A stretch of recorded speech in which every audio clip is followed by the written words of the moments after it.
Praise the Lord. Hallelujah. I greet you and welcome you all in the matchless and precious name of our Lord Jesus Christ. దేవుని పరిశుద్ధమైన ప్రశస్తమైన నామంలో మీ అందరికీ శుభములు అలాగే వందనాలు తెలియజేస్తున్నాను.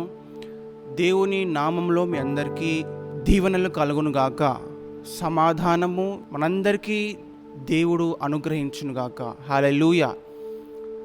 ప్రార్థనలో పట్టుదల కలిగి నిరీక్షణ యందు సంతోషించు వారమై మనము మన జీవితాన్ని కొనసాగించాలి. దేవుడు గడిచిన వారమంతయు మనల్ని కాచి కాపాడి ఏ తెగులు, ఏ అపాయము, ఏ అనారోగ్యము మనల్ని అంటకుండా ఆయన కాపుదలలో, ఆయన యొక్క సన్నిధిలో మనల్ని పోషిస్తున్నాడు. హల్లెలూయా. మరి యొక్క నూతనమైన వారంలోనికి, ఆయన విశ్రాంతి దినములోనికి మనల్ని సజీవుల లెక్కలో ఉంచాడు. అందును బట్టి దేవునికి మనం ఎంతో కృతజ్ఞతలమై ఉండాలి. మన హృదయపూర్వకంగా దేవుని ఆరాధించాలి. మరి ఎటువంటి ఎండ దెబ్బ మనకు తగలకుండా ఈ సమ్మర్ సీజన్లో మనల్ని దేవుడు పోషిస్తున్నాడు, కాపాడుతున్నాడు. దేవుణ్ణి ఇలా ఆరాధించడానికి దేవుడు మనకు అనుగ్రహించిన గొప్ప అవకాశం. ప్రతి ఆదివారము ఇలా ఆన్లైన్లో మనము దేవుని మాటలను వింటున్నాము. ఆయన సన్నిధిలో మనము ఇలా సంగముగా కూడుకుంటున్నాం. ఇదంతా దేవుని ప్రణాళిక, దేవుని మన పట్ల ఉన్న ప్రేమ. హల్లెలూయా. ఎవరైతే మరి ఈ ఆన్లైన్ సర్వీస్ వీక్షిస్తున్నారో వారందరి మీదికి దేవుని దీవెనలు మెండుగా కలుగునుగాక. మీలో ప్రతి ఒక్కరూ దేవుని సన్నిధిని అనుభవిస్తున్నారు. దేవుడు మరి మన కొరకు దాచి ఉంచిన ఒక గొప్ప మాటలను మనం శ్రద్ధగా విందాం. ఆ మాటల ప్రకారము, దేవుని వాక్య ప్రకారం మన జీవితాలను మలుచుకుందాం. ఆయన వాగ్దానాన్ని మనము గట్టిగా పట్టుకొని ఆ వాగ్దానాన్ని మనం స్వతంత్రించుకుందాం. హల్లెలూయా. ఒక చిన్న ప్రార్థనతో మనము ప్రారంభించుకుందాం. Thank you lord, thank you Jesus. Hallelujah, hallelujah, hallelujah. We praise you lord. తండ్రి, నీకే వందనాలు యేసయ్యా. మరి యొక్క నూతనమైన వారంలోనికి మీ విశ్రాంతి దినమును ఆచరించే భాగ్యాన్ని మాకు అనుగ్రహించారు. తండ్రి, మమ్మల్ని ప్రేమించి మీ గొప్ప రక్షణను మాకు అనుగ్రహించి దేవా మమ్మల్ని కాపాడుతున్న విధానానికై నీకు వందనాలు యేసయ్యా. ఎవరైతే మరి ఆన్లైన్ సర్వీస్ వీక్షిస్తున్నారో వారందరి మీదకి మీ ఆత్మ అభిషేకాన్ని మీరు అనుగ్రహించండి. వారి ఆత్మలకు, వారి శరీరానికి కావలసిన మీ బలాన్ని, శక్తిని వారికి అనుగ్రహించండి. ప్రతి అనారోగ్యంని మీరే ముట్టి స్వస్థపరచండి దేవా. అపవాది కలిగించే ప్రతి ఆటంకాన్ని, శోధనను మీరే లయపరచండి దేవా. మా కొరకు మీరు సిద్ధపరిచిన మీ వాక్యాన్ని మేము వింటుండగా మా మనసులోనికి మంచి నెలలో పడిన విత్తనం వలె మా జీవితంలో ఫలభరితంగా ఉండగలటకు సహాయం చేయండి తండ్రి దేవా. ఈ గొప్ప అవకాశాన్ని, గొప్ప సమయమును మీరు మాకు అనుగ్రహించారు దేవా. నీకు స్తోత్రం.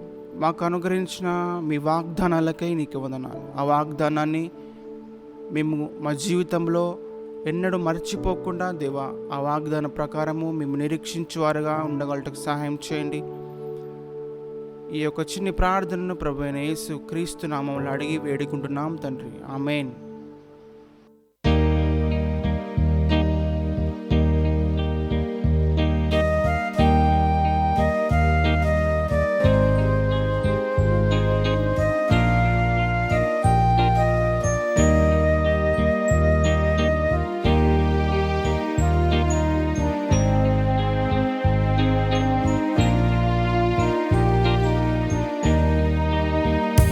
యేసు నీవే కావాలయ్యా, నాతో కూడా రావాలయ్యా.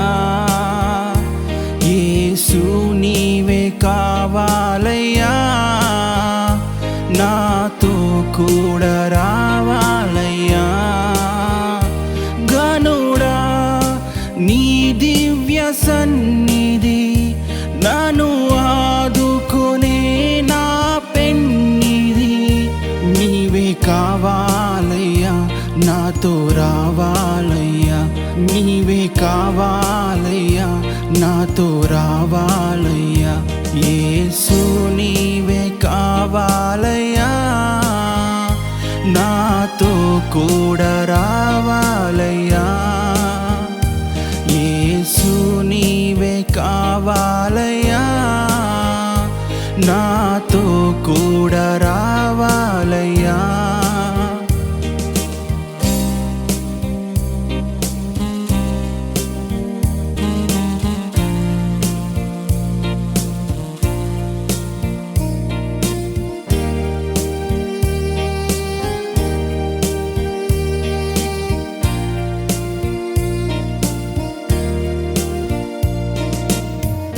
నీవే నాతో వస్తే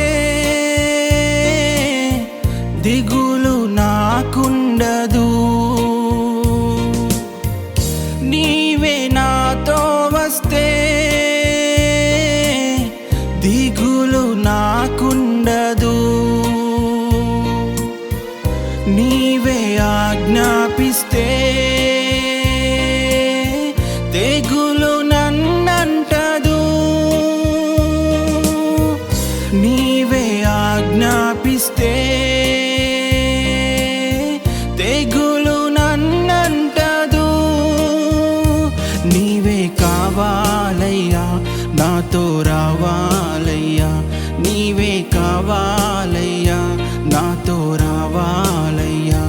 యేసు నీవే కావాలయ్యా, నాతో కూడా రావాలయ్యా. యేసు నీవే కావాలయ్యా, నాతో కూడా రావాలయ్యా.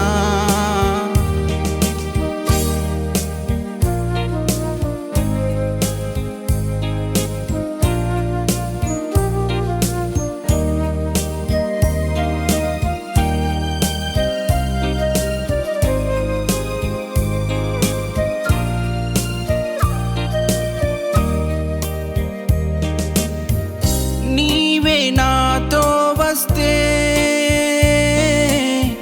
కొరత నాకుండదు. నీవే నాతో వస్తే కొరత నాకుండదు. నీవే ఆజ్ఞాపిస్తే క్షయతనన్నంటదు. నీవే ఆజ్ఞాపిస్తే క్షయతనన్నంటదు. నీవే కావాలయ్యా, నాతో రావాలయ్యా. నీవే కావాలయ్యా, నాతో రావాలయ్యా. యేసు నీవే కావాలయ్యా, నాతో కూడా రావాలయ్యా. యేసు నీవే కావాలయ్యా, నాతో కూడా రావాలయ్యా.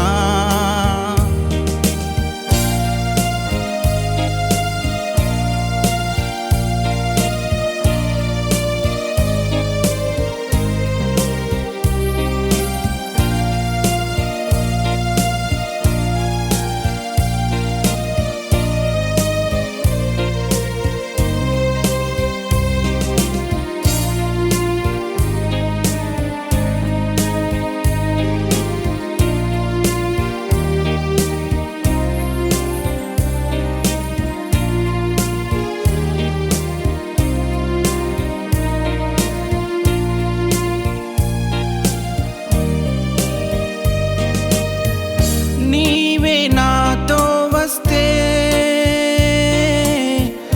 ఓటమి నాకుండదు. నీవే నాతో వస్తే ఓటమి నాకుండదు. నీవే ఆజ్ఞాపిస్తే చీకటి నన్నంటదు. నీవే ఆజ్ఞాపిస్తే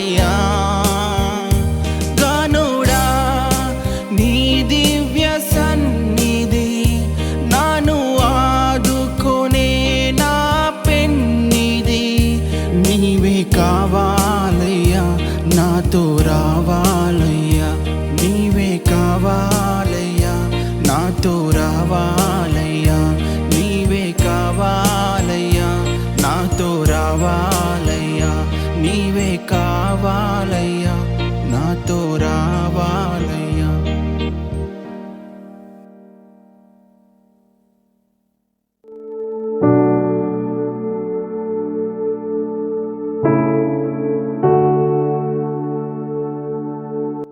దేవుని పరిశుద్ధ నామంలో మీ అందరికీ శుభములు, మీ అందరికీ ఆశీర్వాదములను ప్రకటిస్తున్నాను.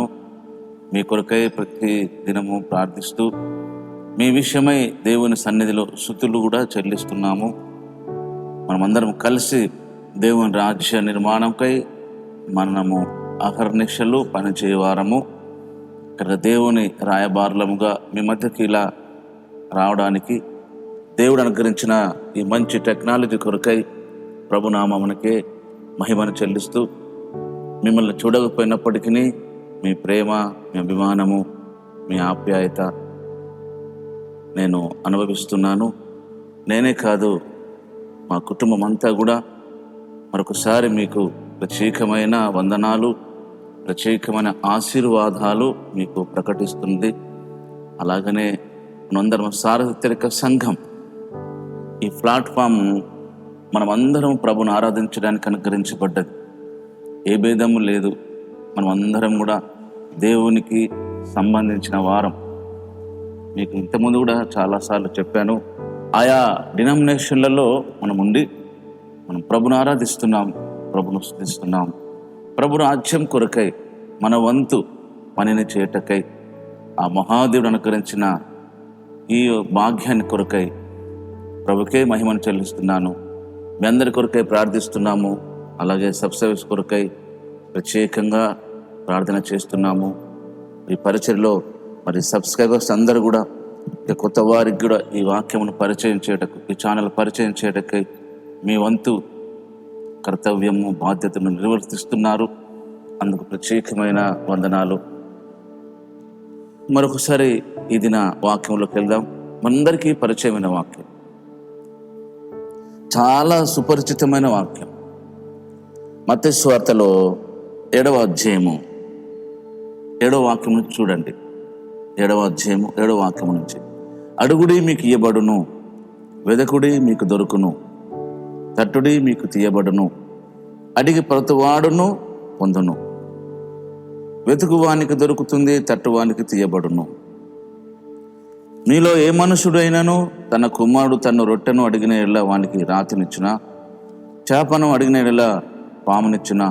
మీరు చెడ్డవారై ఉండి మీ పిల్లలకు మంచి ఈవులను ఇయ్యనెరిగి ఉండగా పరలోకపు తండ్రి మీ తండ్రి తన అడుగు వారికి అంతకంటే నిశ్చయంగా మంచి ఈవులను ఇచ్చును. పరిశుద్ధుడు అయిన తండ్రి నీకు స్తోత్రం. మహాగణుడవు, మహోన్నతుడవు, మహారాజు, రాజులకు రాజువు, ప్రభులకు ప్రభుడవు, చక్రవర్తివి, సర్వరాజ్యములను సకల ప్రభుత్వాలను ఏలే మహనీయుడవు. మా తండ్రి, మీ పాద సన్నిధికి ఈ విధంగా రాగలిగిన కృప, అవకాశం అల్పులమైన మాకు అనుగ్రహించావయ్యా, మీకు వందనాలు.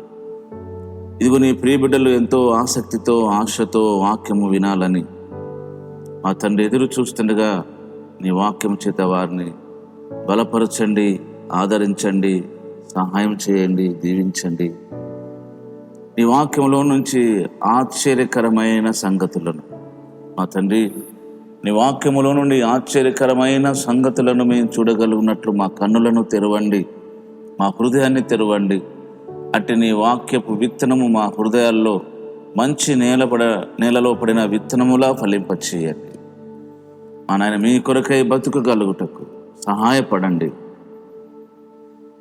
అలాగే ఈ ఉపదేశం వింటున్న వాళ్ళందరూ, చూస్తున్న వారందరికీ శారీరక, మానసిక రుగ్మతల నుంచి దేవా సంపూర్ణమైన స్వస్థత ఈ క్షణములోనే వారు అనుభవించుదురుగాక. మీ నామమునకే స్తోత్రం చెల్లిస్తూ యేసు నామములో స్తుతించి ప్రార్థిస్తున్నాం తండ్రి, ఆమేన్. మరోసారి మీ అందరికీ ప్రత్యేకమైన వందనాలు. ఉన్నతమైన వాక్య భాగం మనందరికీ పరిచయమైన వాక్యము. అడగండి మీకు ఇవ్వబడును. మనం గత వారం కూడా మనం ప్రార్థన గురించి ధ్యానం చేశాము. ప్రార్థన ఎలాంటి పరిస్థితులనైనా మారుస్తుంది, ఎలాంటి మనుషులైనా మారుస్తుంది. ప్రార్థనకున్న శక్తి అది చాలా అమోఘం, వర్ణింప శక్యం కానిది. పరలోకాన్నే మరి భూమి మీదికి తీసుకొచ్చేది, మనల్ని పరలోకానికి నడిపించేది, ప్రభు యొక్క సన్నిధికి మనల్ని నడిపించేది ఒక వారధి ప్రార్థన. కనుక ప్రార్థన ద్వారా సమస్తము సాధ్యము అన్నాడు దేవుడు. కానీ ప్రార్థన ద్వారా ఎన్నో సంవత్సరాల నుంచి ప్రార్థిస్తున్నాము, కానీ మనకు చాలా విషయాలు, చాలా కార్యాలు జరగకుండానే ఉన్నాయి. చాలామంది డిప్రెషన్కు లోనైన వారు కూడా ఉన్నారు. ఈ ప్రార్థన అంటేనే ఒకలాంటి భూత పదముగా మార్చబడుతుంది. ప్రార్థన అనగానే ప్రార్థన చేయకుండా మరి పూజ చేస్తున్నామా అనే భావనతో కూడా ఈరోజు క్రైస్తవ లోకం ఉంది. సంఘము ప్రార్థిస్తుంది, కానీ నమ్మకము, విశ్వాసమును కనపరుస్తుంది. ప్రార్థించే వారిలో నమ్మకము, ప్రార్థించే వారిలో విశ్వాసము లేదని మనం చెప్పలేము. కొంతమందికి విశ్వాసం ఉండొచ్చు, విశ్వాసం లేకపోవచ్చు. కానీ దేవుని వాక్యం అయితే మనందరికీ మరి అర్థమిస్తుంది కదా. దేవుని వాక్యం మనందరిని దర్శిస్తుంది కదా. దేవుని వాక్యము తెలియకుండా ఈ రోజుల్లో ఎవరున్నారు? కొద్దిమంది తప్ప. చూడండి, దేవుని వాక్యంలో చదువుకున్నాం, అడగండి మీకు ఇవ్వబడునని. అదే మార్కు సువార్త 11వ అధ్యాయం గమనించండి. ఈ వాక్య భాగాన్ని మనం ఎన్నోసార్లు చదువుకున్నాము, ఎన్నోసార్లు ధ్యానం చేశాము. మార్కు సువార్త 11వ అధ్యాయము 24వ వాక్య భాగంలో, అందుచేత మీరు ప్రార్థన చేయనప్పుడు అడుగు వాటినన్నిటినీ పొంది ఉన్నామని నమ్మండి, అప్పుడు మీకు అవి దొరుకుతాయి, అప్పుడు మీకు లభిస్తాయి, కనుక నమ్మండి అని. అలాగే ఇదే మార్కు సువార్తలో ఒక తండ్రి, ఒక అబ్బాయి వాళ్ళ తండ్రి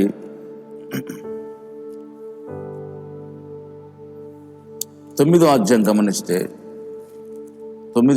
గమనిస్తే యేసు ప్రభుతో ఆ అబ్బాయి వాళ్ళ తండ్రి అంటాడు, అయ్యా మీ వలన ఏమన్నా అయితే మా వాడిని బాగు చేయండి, మా వాళ్ళని స్వస్థపరచండి అంటాడు. అప్పుడు యేసు ప్రభు అంటాడు, మార్కు సువార్త 9వ అధ్యాయం 23వ వాక్యంలో, నమ్ముట నీ వలన అయితే నమ్మవానికి సమస్తము సాధ్యం అన్నాడు. నమ్ముట నీ వలన అయితే నమ్మవానికి సమస్తము సాధ్యం అన్నాడు. అంటే ప్రార్థించేవారు విశ్వసించాలి, ప్రార్థించేవారు నమ్మాలి అని దేవుని వాక్యము, లేఖనం చెప్తుంది. సరే గమనించండి, మనం అందరం నమ్ముతున్నాం కదా. ఎంతో నమ్మకం కలిగే, విశ్వాసం కలిగే, ఎంతో ఆసక్తితో, ఆశతో, ఉత్సాహముతో, ఉజ్జీవముతో, ఓపికతో, సహనముతో ప్రార్థన చేస్తున్నాం. మనం ఎంతో ప్రార్థన చేస్తున్నాం, ఎన్నో రకాల ప్రార్థనలు, విశ్వాస సహితమైన ప్రార్థన, ఆసక్తికరమైన ప్రార్థన, ఎడతెగని ప్రార్థన. గమనించారా? మెలకువగుండి ప్రార్థన, ఎన్ని ప్రార్థనలు. యెహోషువ ప్రార్థన, మనష్షే ప్రార్థన, ఆశా ప్రార్థన, హిజ్కియా ప్రార్థన, యెషయా ప్రార్థన, ఏలియా ప్రార్థన, ఎలీషా గారి ప్రార్థన, యేసు ప్రభు వారి యొక్క ప్రార్థన, అన్ని ఎన్నో మెసేజ్లు, ఎన్నో ఉపదేశాలు విని చాలా బాధగా, దుఃఖంగా ఉంది. ఏవో కొన్ని విషయాలు తప్ప నేను కూడా మీకులాగానే చాలా బాధపడి, చాలా దుఃఖించి, చాలా విషయాలు పొందకుండా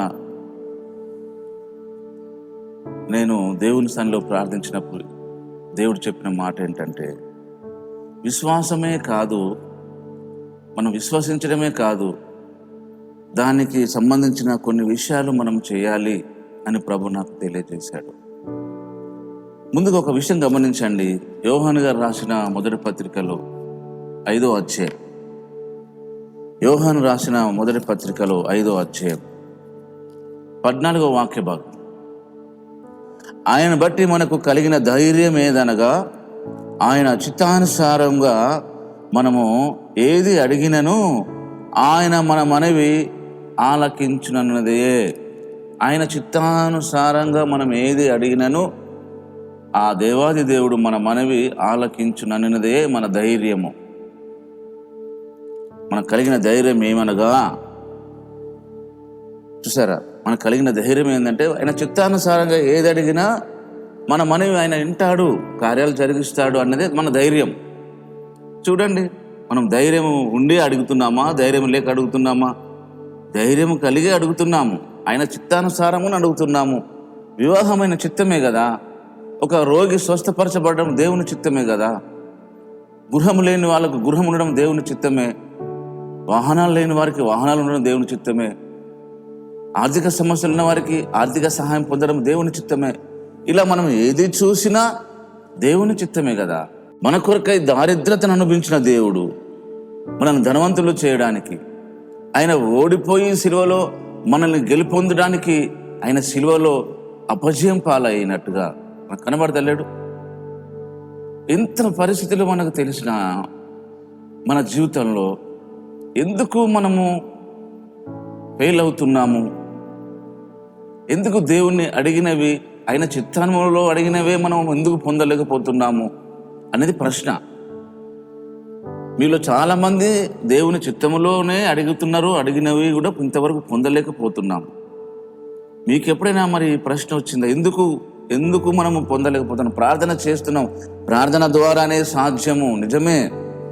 ప్రార్థన చేస్తున్నాము, నమ్మకం ఉంచాము, విశ్వసించాము. నమ్ముట నీ వలన అయితే నమ్మనికి సమస్తం సాధ్యమన్నాడు. అయ్యా అవునయ్యా నాకు నమ్మకం లేదు, మరి అపనమ్మకం ఉంది నాకు అని చెప్తున్నాము. అయినను మనకు జీవితంలో ఇంకను కార్యాలు జరగటం లేదు. ఆయన చిత్తానుసారంగా మనం ఏది అడిగినను మన మనవి ఆయన వినునదే. కనుక దేవుడు మన ప్రార్థన వినడానికి మనం చదువుకున్న మార్కు సువార్త 11వ అధ్యాయంలో ఒక మాట రాయబడ్డది. చూడండి, బైబిల్ తెరిచి మార్కు రాసిన సువార్త 11వ అధ్యాయము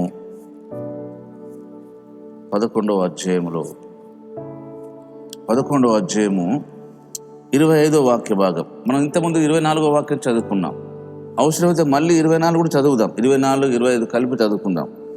అందుచేత మీరు ప్రార్థన చేయనప్పుడు మీరు అడుగుచున్న వాటినెల్లను పొంది ఉన్నామని నమ్మండి, అప్పుడు అవి మీకు కలుగునని మీతో చెప్పుచున్నాను. మీకు ఒకరి మీద విరోధమైనది ఏదైనా కలిగి ఉన్నట్లయితే మీరు నిలబడి ప్రార్థన చేయనప్పుడెల్లను వారిని క్షమించండి. అప్పుడు పరలోకమందున్న మీ తండ్రి మీ పాపములు క్షమించు.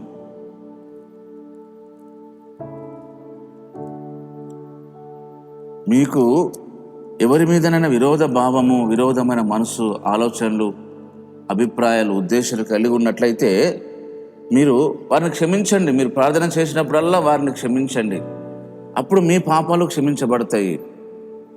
పాత నిబంధన కాలంలో మనం పాపాలు క్షమించితేనే దేవుడు మనల్ని క్షమించేవాడు. కానీ కొత్త నిబంధన కాలంలో మనం పాపంలో క్షమించకపోయినా మన పాపాన్ని దేవుడు క్షమిస్తున్నాడు. మనం ఎవరి పాపమును క్షమించకపోయినా మన పాపాన్ని క్షమిస్తున్నాడు. ఎలా చెప్పగలుగుతున్నామంటే, మనము ప్రార్థన దేవుడు విని మనకు స్వస్థతలు కలిగిస్తున్నాడు, సహాయపడుతున్నాడు. కానీ ఆ స్వస్థత కొద్ది కాలమే ఉంటుంది. మళ్ళీ ఆ బాధ, మళ్ళీ ఆ నొప్పి, మళ్ళీ ఆ రోగము, మళ్ళీ ఆ వేదనాకరమైన అనారోగ్యము మళ్ళీ మనకు వస్తుంది. ఎందుకని ఆలోచించాలి. మనం ప్రార్థన చేసినప్పుడు దేవుడు స్వస్థపరిచాడు, కానీ మళ్ళీ ఎందుకు అనారోగ్యం, మళ్ళీ ఎందుకు అస్వస్థతకు గురవుతున్నాం, మళ్ళీ ఎందుకు ఆ నొప్పి కలుగుతుంది? దేవుని వాక్యములో దేవుడు నాతో చెప్పిన మాట, మీకు విరోధమైనది ఏదైనా మీ పొరుగువారి పట్ల మీకు కనబడ్డప్పుడు, మీ పట్ల వారు తప్పు చేసినప్పుడు, మీ విషయంలో వారు చెడ్డగా మాట్లాడినప్పుడు, మీ విషయంలో చెడ్డగా ప్రచారం చేసినప్పుడు మీరు సంతోషించండి, ఆనందించండి, వారిని క్షమించండి. అప్పుడు మీ స్వస్థత అనేది, మీకు సహాయం అనేది స్థిరస్థాయిగా ఉండిపోతుంది అని దేవుని వాక్యము చెప్తుంది. కనుక మన ప్రార్థనలో ఎంతైతే విశ్వాసం ఉంచామో, ఎంతైతే నమ్మకం కలిగి ఉన్నామో, ఆ విశ్వాసానికి, ఆ నమ్మకానికి ఈ క్రియను జోడించాలి. విశ్వాసము లేని క్రియలు మృతము అని రాయబడ్డది కదా. యాకోబు పత్రిక చూడండి. యాకోబు పత్రిక మనందరికీ తెలిసిన పరిచయమైన వాక్యం ఇవన్నీ. కానీ ప్రభు తన వాక్యము ద్వారా మరొకసారి మనకు గుర్తు చేస్తున్నాడు, మనకు జ్ఞాపకం చేస్తున్నాడు. చూడండి, యాకోబు పత్రికలో 2వ అధ్యాయము 17వ వాక్యం. అలాగే విశ్వాసము క్రియలు లేనిది అయితే అది ఒంటిగా ఉండి మృతమైనదగును. విశ్వాసముకు దానికి క్రియలు లేనిది అయితే అది ఒంటిగా ఉండి మృతమైనదగును. అయితే ఒకడు అంటాడు, నీకు విశ్వాసం ఉన్నది, నాకు క్రియలు ఉన్నవి, క్రియలు లేకుండా నీ విశ్వాసం నాకు కనపరచుము, నేను ఆ క్రియల చేత నా విశ్వాసాన్ని నీకు కనపరుతున్నాను చెప్పును. కానీ విశ్వాసానికి ఒకటే ఒంటరిగా ఉండడం వల్ల అది పని చేయదు. విశ్వాసానికి మనము కొన్ని యాడ్ చేయాల్సి ఉంటాయి, విశ్వాసానికి కొన్ని కలపాల్సి ఉంటాయి. అప్పుడే ఆ విశ్వాసము పరిపూర్ణతలోనికి వస్తుంది. అప్పుడే ఆ యొక్క నమ్మకము, ఆ విశ్వాసము పని చేస్తుంది. చూడండి దేవుని వాక్యంలో నుంచి పేతురు గారు రాసిన 2వ పత్రిక, పేతురు గారు రాసిన 2వ పత్రికలో 1వ అధ్యాయం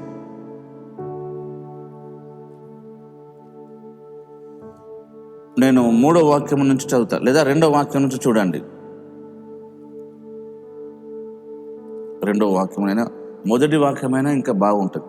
యేసుక్రీస్తు దాసుడును అపోస్తలుడైన సీమోను పేతురు, మన దేవుని యొక్కయు రక్షకుడైన యేసుక్రీస్తు యొక్కయు నీతిని బట్టి మా వలనే అమూల్యమైన విశ్వాసమును పొందిన వారికి శుభమని చెప్పి వ్రాయినది.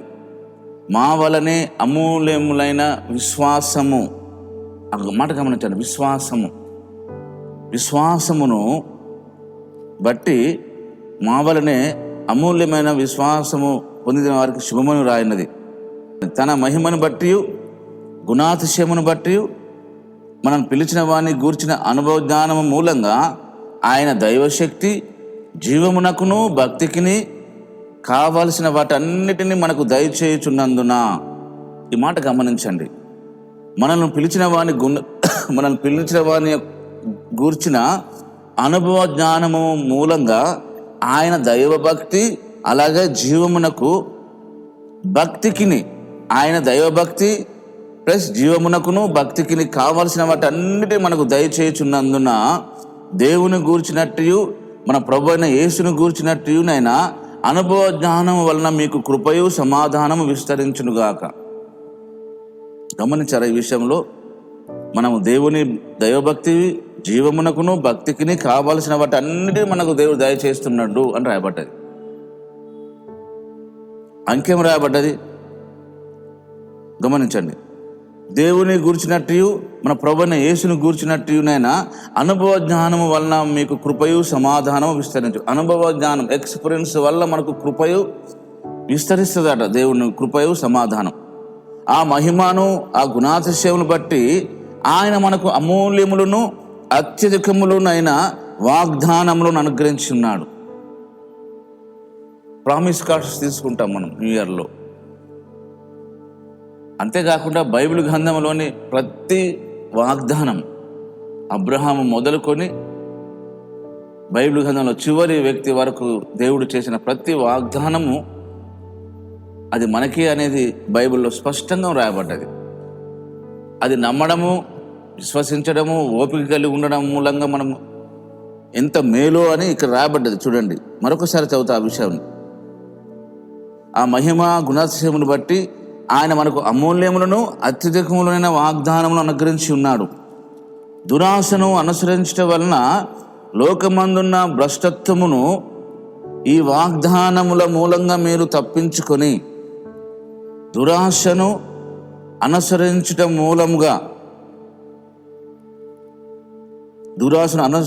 మూలంగా లోకమందున్న భ్రష్టత్వాన్ని ఈ వాగ్దానం మూలంగా మనము తప్పించుకోవచ్చు. అంటే దురాశను తీసివేయడానికి ఈ వాగ్దానము మనకు చాలా అవసరమవుతుంది. ఈ వాగ్దానం ద్వారా మనం దురాశను జయించవచ్చు. ఇంకా చూడండి 5వ వాక్యం, ఆ హేతు చేతనే మీ మట్టుకు మీరు పూర్ణ జాగ్రత్త గలవారై విశ్వాసమందు సద్గుణము, సద్గుణమందు జ్ఞానము, జ్ఞానమందు ఆశానిగ్రహము, ఆశానిగ్రహమందు సహనము, సహనమందు భక్తి, భక్తి అందు సహోదర ప్రేమ, సహోదర ప్రేమ అందు దయ. 7 విషయాలు రాయబడ్డాయి. ఫస్ట్ ఆఫ్ ఆల్ విశ్వాసం. విశ్వాసానికి ఒక్క విశ్వాసము ఉంటే మృతమవుతుందని చెప్పి విశ్వాసానికి యాడ్ చేయాల్సినవి, విశ్వాసమునకు కలపవలసినవి, నమ్మకానికి కలపవలసినవి సద్గుణము, మంచి గుణం. ఇతరుల మేలు చూసి, ఇతరుల యొక్క బాగు చూసి, ఇతరులు ఎదుగుదల చూసి మనలో చాలామంది ఈర్ష్యపడే వాళ్ళు ఉంటారు. మరి ముఖ్యంగా సేవకుల మధ్య ఇది చాలా స్ప్రెడ్ అయిపోయింది ఈ పాపం. సాతానుడు ఇలాగైనా మనం ఎదగకుండా చేయడానికి అదొక రకమైన ఎత్తుగడ, అది ఒక రకమైన బాణం. అన్నీ తెలిసిన సేవకులే, దేవుని ఆత్మచేత నింపబడిన సేవకులే, ప్రవచించే వాళ్ళే, స్వస్థతలు జరిగించే వాళ్ళే. ఆలోచించండి, అన్ని వరాలు కలిగిన వాళ్ళే. కానీ అసలు వరాన్ని పొందలేకపోతున్నాం, అసలు ఫలమును మనము పొందలేకపోతున్నాం. చూసారా, విశ్వాసములు మనకు ఉండవలసింది సద్గుణం, మంచి గుణం. మన పొరుగు వారు బాగుపడినప్పుడు, మన పొరుగు వారు దీవించబడ్డప్పుడు, మనకు తెలిసిన వారు మంచి ఉద్యోగం వచ్చినప్పుడు, మనకు తెలిసిన వాళ్ళ అమ్మాయికి చక్కటి పెళ్లి సెటిల్మెంట్లు అయినప్పుడు, మనకు తెలిసిన వాళ్ళ అబ్బాయికి మంచి ఉద్యోగం వచ్చినప్పుడు ఎంత హ్యాపీగా ఫీల్ అవ్వాలంటే, మనకే ఆ ఉద్యోగము వచ్చినట్టు, మన అమ్మాయికే పెళ్లి సంబంధం కుదిరినట్టు, మనకే ఒక మంచి స్టేటస్కి వెళ్ళినట్టు ఫీల్ అవ్వడము సద్గుణం. ఒక్కడ బాగుపడితే అస్సలే ఓర్వలేము. ఎన్ని కామెంట్స్ చేస్తూ ఉంటామో, ఎన్ని కామెంట్స్ పోస్ట్ చేస్తూ ఉంటామో చూడండి, ఆలోచించండి. ఇలా కామెంట్స్ చేస్తూనే ప్రభు దగ్గరికి వెళ్ళి దేవుని దగ్గర మొరపెట్టుకుంటూ ఉంటాం. దేవా, నాకు సహాయం చేయి, నాకు సహాయం చేయి, నన్ను ఆశీర్వదించు, నన్ను దీవించు, నన్ను అభిషేకించు, నాకు ఈ మంచి ఉద్యోగం దయచేయి, నాకు మంచి వ్యాపారంలో అభివృద్ధి దయచేయి, సేవలో మంచి ఫలము నన్ను కలిగించు అని ప్రార్థన చేస్తుంటాం. సేవకులమైతే సేవకులు రకంగా, బిజినెస్ చేసేటోళ్ళు బిజినెస్ పరంగా, ఉద్యోగం చేసేవారు ఆ ఉద్యోగంలో మంచి ర్యాంకు, ప్రమోషన్ పొందడానికి, ఇలా అన్ని రకాల ప్రజలమైన మనము ప్రభు దగ్గరికి వెళ్ళి ప్రార్థన చేస్తున్నాం. ప్రార్థన అడగండి మీకు ఇవ్వబడును. ఎన్ని సంవత్సరాలైనా మన ప్రార్థనగానే ఉండిపోయింది. గమనించండి మన ఆ విషయాన్ని. కనుక పొరుగు వారి పట్ల మనము ప్రేమ కలిగి ఉండాలి.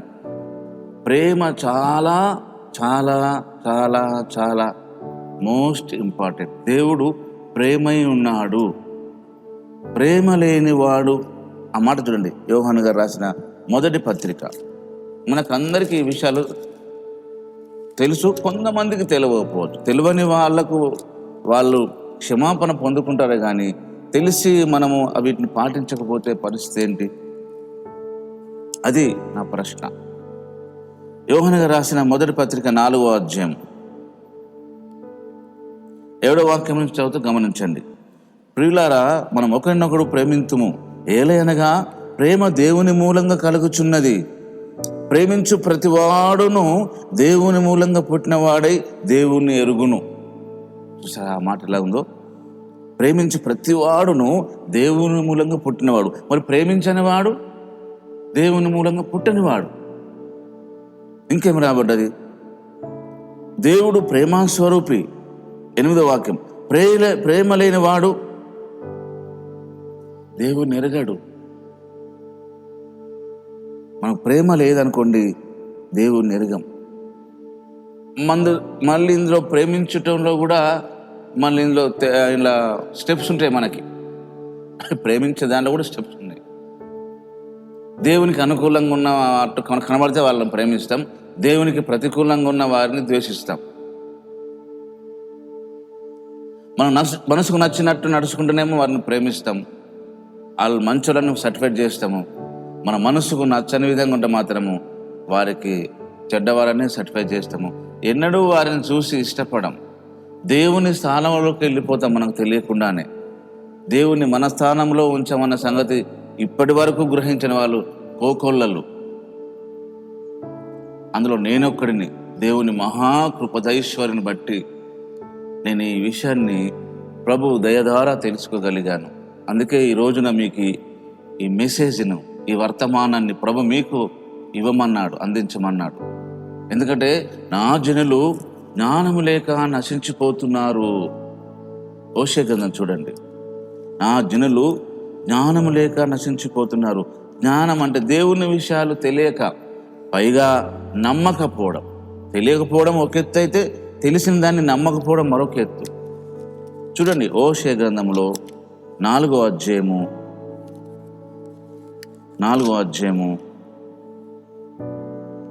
6వ వాక్య భాగం. నా జనులు జ్ఞానము లేని వారై నశించుచున్నారు, నీవు జ్ఞానమును విసర్జించుచున్నావు గనుక నాకు యాజకుడవు కాకుండా నేను నిన్ను విసర్జింతును. నీవు నీ దేవుని ధర్మశాస్త్రమును మరచితివి గనుక నేనును నీ కుమారులను మరుతును. తమకు కలిమి కలిగిన కొలది వారు నా ఎడల అధిక పాపము చేసిరి గనుక వారి ఘనత నీచ స్థితికి మార్చుదును. ఈ లోకంలో ఉన్నవాడు బ్లెస్ అవుతున్నాడు, ప్రభును నమ్మిన వాళ్ళు బ్లెస్ అవుతున్నారు. బ్లెస్ అవ్వడం అనేది మంచి తరానికి కొలబద్ద కాదు. జాగ్రత్తగానండి. మనం ఆశీర్వదించబడుతున్నాం అన్నదానికి అర్థము మనం దేవుని విషయంలో నీతిగా, పరిశుద్ధంగా, యథార్థంగా, భక్తిగా ఉన్నామని అర్థం కాదు. అలా అయితే మరి లోకంలో ఉన్న వాళ్ళు కూడా మనకంటే ఇంకెంతో ఉన్నతమైన స్థితిలో, అభివృద్ధిలో రిచ్గా ఉన్నారు కదా, మరి వారు నరకము కదా. మరి వారికి మనకు తేడా ఏంటిది? ఒకసారి ఆలోచించండి. మనం భక్తి చేసి ఆశీర్వదిస్తే వాళ్ళు భక్తి లేక ఆశీర్వదించబడుతున్నారు. మరి మనం చేసే భక్తి నిజమైన భక్తేనా? మన భక్తి నిజమైనది అయితే మనం ఈ విషయంలో జ్ఞానమును కలిగి ఉండాలి. అంటే దేవుడు, మనం ఎన్నోసార్లు ఈ వాక్యాన్ని చదివాము, ఎన్నోసార్లు మనం ప్రసంగాలు విన్నాము, చేస్తున్నాము. విశ్వసించండి, నమ్మండి, విశ్వసించండి, నమ్మండి, విశ్వసించండి, నమ్మండి. మీకు నమ్మకం లేకపోవడం వల్లనే కార్యాలు జరుగుతలేవని కొంతమంది సేవకులు, విశ్వాసులను, సరే వాళ్ళకు విశ్వాసం లేదండి, వారు నమ్మటం లేదు, పోనీయండి. మనం నమ్మాలి కదా. మన నమ్మకం ద్వారానైనా, మన విశ్వాసం ద్వారానైనా విశ్వాసంలో కార్యాలు జరగాలి కదా. నా ప్రశ్న అది. కార్యం జరుగుతూనేమో మన విశ్వాసాన్ని చూపించుకుంటా అంటాము, కార్యం జరగకపోతేనేమో వారికి విశ్వాసాలని చెప్తా అంటాము. ఇదేమి భక్తి, ఇదేమి ఉపదేశం? చూడండి, యేసు ప్రభు దగ్గరికి మరి తీసుకొచ్చిన పక్షవాయు గలవాడు, అతనికి ఏమి నమ్మకం, ఏమి విశ్వాసం ఏమీ లేదు. అసలు అతను ఎక్కడ తీసుకువెళ్తానో కూడా అతనికి తెలియదు పాపం. అతను తీసుకొచ్చిన వారి విశ్వాసాన్ని చూచి, వారి విశ్వాసమును చూచి ఆ పక్షవాళ్ళు గారిని నీ పాపాలు క్షమించబడి ఉన్నామని చెప్పేశాడు. ఆలోచించండి. మరొక కొన్నిసార్లు ఏదంటే వాళ్ళకు విశ్వాసం ఉన్నది, ప్రార్థన చేసిన మనకు విశ్వాసం ఉన్నది, కానీ దేవుడు కార్యాలు చేస్తూ అంటాడు అద్భుతంగా. తను మన మధ్యలో ఉన్నాడని నిరూపించుకోవడానికి. మనకందరికీ తెలుసు, గత వారంలో మరి పేతురు చెరసాల్లో ఉన్నప్పుడు సంఘం అత్యాసక్తితో ప్రార్థన చేసినట్టు మనం చూస్తున్నాం. పేతురు విడుదల పొందడం, దూత ప్రత్యక్షంగా కనబడడం, దర్శనం కాదు, కల కాదు, ఏది కాదు, లైవ్. పేతురుకు కనబడ్డ దూత పేతురుకు కనబడ్డదంటే ఖచ్చితంగా మనకును కనబడుతుంది. నేను నమ్ముతున్నా ఆ విషయాన్ని. మనకు కనబడుతుంది. ఒకరికొక సహాయం పొందారంటే ఖచ్చితంగా మనము సహాయం పొందగలం. పరిశుద్ధ గ్రంథంలో దేవుడు అబ్రహామును ఆశీర్వదించాడంటే దానికి మనం వారసులమై ఉన్నామంటుంది బైబిల్. అబ్రహాము గతించాడు, యాకోబు గతించారు, ఇస్సాకు గతించిపోయాడు, యోసేపు, ఆ తరం వారు అందరు గతించిపోయారని నిర్గమకాండంలో రాయబడ్డది. ఆలోచన చేయండి.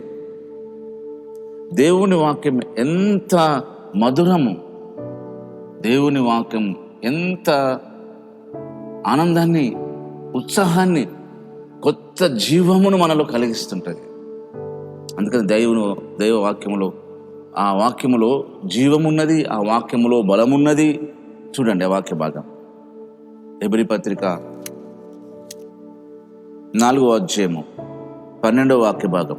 ఎందుకనగా దేవుని వాక్యము సజీవము, బలం గలదై, రెండంచులు గల ఎటువంటి ఖడ్గము కంటేనూ వాడిగా ఉండి ప్రాణాత్మలను, కీళ్లను, మూలుగులను విభజించినంత మట్టుకు దూరుచు హృదయముల యొక్క తలంపులను, ఆలోచనలను ఫిల్టర్ చేస్తుంది, శోధిస్తుంది. కనుక విశ్వాసము గురించి, నమ్మకం గురించి మనం ఎన్నో విన్నాము. నమ్మకం ఉంచండి అని విసుగుపోతున్నాము. మన నమ్మకములో, మన విశ్వాసములో యాడ్ చేయవలసినది ఏంటంటే దేవుని ప్రేమ. అట్టి విశ్వాసములో ప్రేమ ఉండాలి. ప్రేమ కలిగిన విశ్వాసం ఉండాలి. విశ్వాసము ప్రేమను చూపిస్తుంది. ప్రేమ కలిగి ఉండాలని కనుక ఈ వాగ్దానములన్నీ చూసారా, పేతురు గారు రాసిన 2వ పత్రికలో విశ్వాసమందు సద్గుణం, సద్గుణమందు జ్ఞానము. అంటే జ్ఞానం అంటే దేవుని గురించిన విషయాలు మనం తెలుసుకోవడం. నా జనులు జ్ఞానము లేక చెడిపోయారు, నశించిపోతున్నారు అన్నాడు దేవుడు. కానీ అదే వాక్య భాగం ఎన్నో సంవత్సరాల నుంచి చదువుతున్నాము. మరి ఇప్పుడు అదే వాక్య భాగం నుంచి దేవుడు మాట్లాడుతున్నాడు. మార్కు సువార్త 11వ అధ్యాయంలో 24 వాక్యము చదివాము, కానీ దాని కింద ఉన్న 25వ వాక్యము చదవలేకపోయాం. మరొక విషయం గమనించండి. యోహాను సువార్త 5వ అధ్యాయం చూడండి. యోహాను సువార్త 5వ అధ్యాయం చూడండి. మనం కూడా ఈ వాక్య భాగాన్ని ఎన్నోసార్లు చదివాము. 5వ అధ్యాయము యోహాను సువార్త 39వ వాక్యం నుంచి చదువుతూ గమనించండి. మీరు బైబిల్ తెరవాలా, చదవాలా, చూడాలా. లేఖనముల యందు మీకు నిత్య జీవం కలదని తలంచుచు వాటిని పరిశోధించుచున్నారు.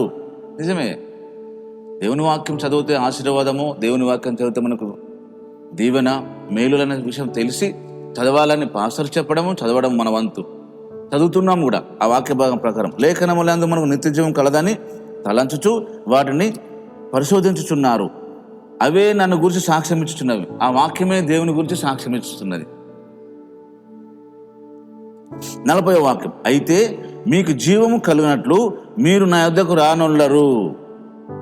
మళ్ళీ ఇదేంటిది? వాక్యమే అయిన దేవుణ్ణి బైబిల్ చదువుతుంటే మనం దేవుని దగ్గర ఉన్నట్టే కదా. మళ్ళీ నా దగ్గర రానోళ్ళరు అంటాడేంటి? జీవం కలుగునట్లుగా. దాని అర్థం ఏంటంటే ఆ చదివిన వాక్య భాగము, ఆ వాక్య భాగం నుంచి మాట్లాడిన దేవుని మాటలు అవి మనకు అనుకూలంగా ఉన్నప్పటికీ, మనకు ప్రతికూలంగా ఉన్నప్పటికీ, కొన్ని మనకు ఆదరించేవిగా ఉన్నప్పటికీ, మనకు వార్నింగ్ ఇచ్చేవిగా ఉన్నప్పటికీ, ఆదరించేటివిగా ఉంటేనేమో నమ్మడము, వార్నింగ్ ఇచ్చేటివిగా ఉంటే మాత్రం వాటిని పక్కన పెట్టడం. దాని అర్థం అది. అయితే మీకు జీవం కలిగినట్లు మీరు నా యొద్దకు రానొల్లరు. దేవుని వాక్యాన్ని యాక్సెప్ట్ చేయము. పాస్టర్ గారు మాట్లాడుతుంటే పాస్టర్ గారు మాట్లాడుతున్నాడు అనే భావన, సైతాన్ని కలిగించిన భావనకు మనం ఫిక్స్ అయిపోతాం. ఆ మాట కూడా చూద్దాం. ఫస్ట్ తెస్సలోనికి రాసిన పత్రిక, పౌలు గారు తెస్సలోనికి రాసిన మొదటి పత్రికలో 2వ అధ్యాయములో 13వ వాక్యం, మీరు దేవుని గురించిన వర్తమాన వాక్యము మా వలన అంగీకరించినప్పుడు మనుషుల వాక్యమని ఎంచకుండా అది నిజంగా ఉన్నట్లుగా దేవుని వాక్యమని దాన్ని అంగీకరించింది కనుక ఆ వాక్యమే విశ్వాసులైన మీలో కార్యసిద్ధి, వాక్యము కార్యసిద్ధి కలుగ చేయుచున్నది. దేవుని వాక్యము, దేవుడు మాట్లాడుచున్నాడు. మీకు ఇంతకుముందు ఒకసారి చెప్పిన యోహాను 3:16 అనగానే ఆ మందిరంలో ఒక అబ్బాయి లేచి చాలా కోపంగా, ఏంటండి ఎప్పటికి నన్ను యోహాన్ గారని, 3 భార్యలని, మాకు 16 మంది పిల్లలని ఎప్పటికి చెప్పడమేనా పరోక్షంగా అని లేచాడు. పాస్టర్ గారికి ఏమో తెలియదు. పాస్టర్ గారు ఏమో యోహాను 3:16 అని చెప్తున్నాడు. వానికి ఏమనిపించింది, ఆయన పేరు యోహాను, ఆయన 3 భార్యలాట, 16 మంది పిల్లలంట. మరొక పాస్టర్ గారు ఆయన ఉజ్జీవ సభలు పెడుతూ ఆయా ప్రాంతాలకు వెళ్ళినప్పుడు, జ్ఞానం కలిగిన స్త్రీ ఇల్లు కట్టుకొనును అని చెప్పబడ్డది సామెతల గ్రంథములో.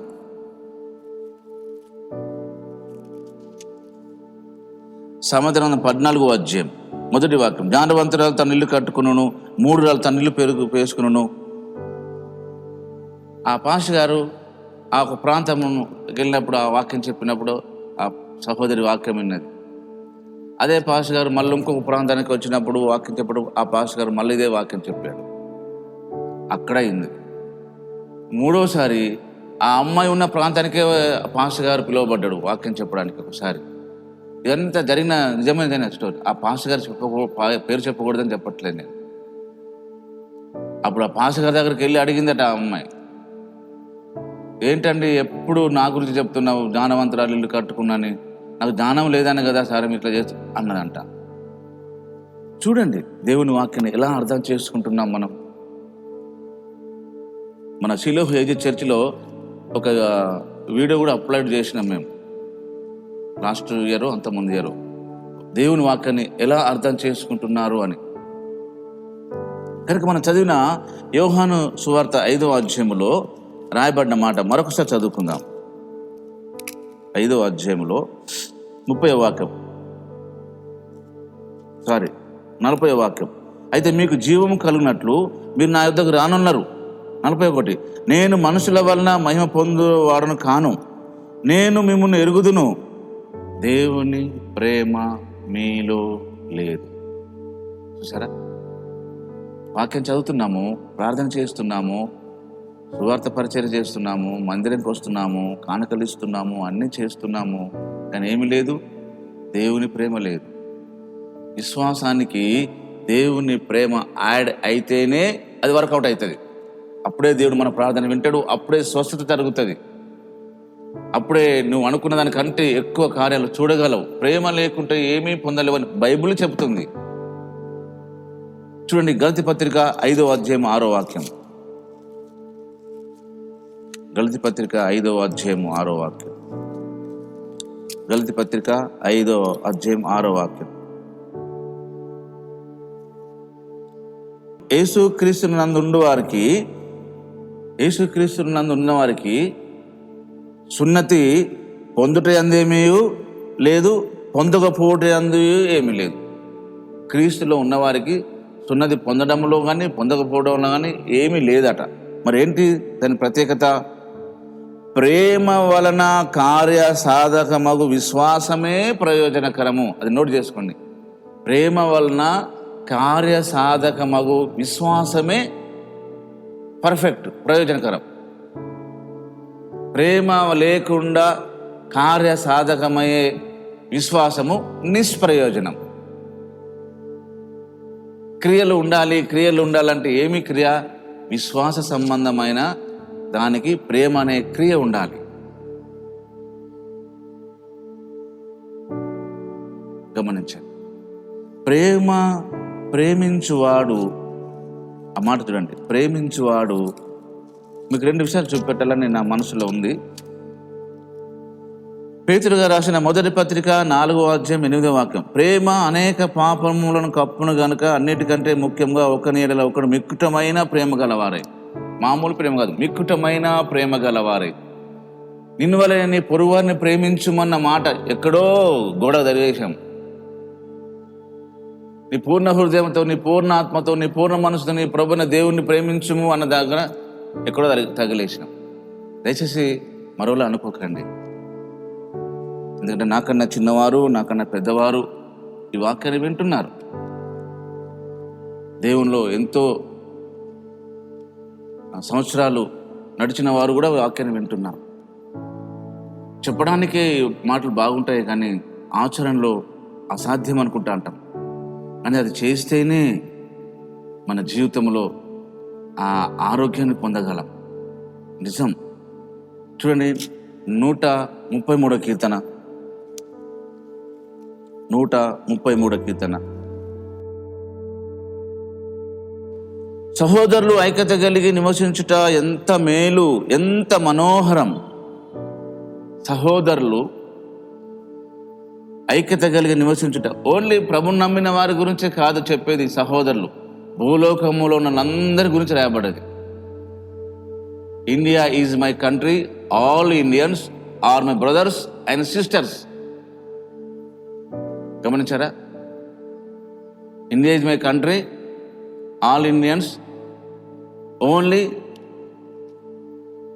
Pentecost brothers my brothers, Hebron brothers my brothers, CSA brothers మా brothers, AG brothers my brothers అన్నదా బైబిల్లో? లేదు. All Indians my brothers.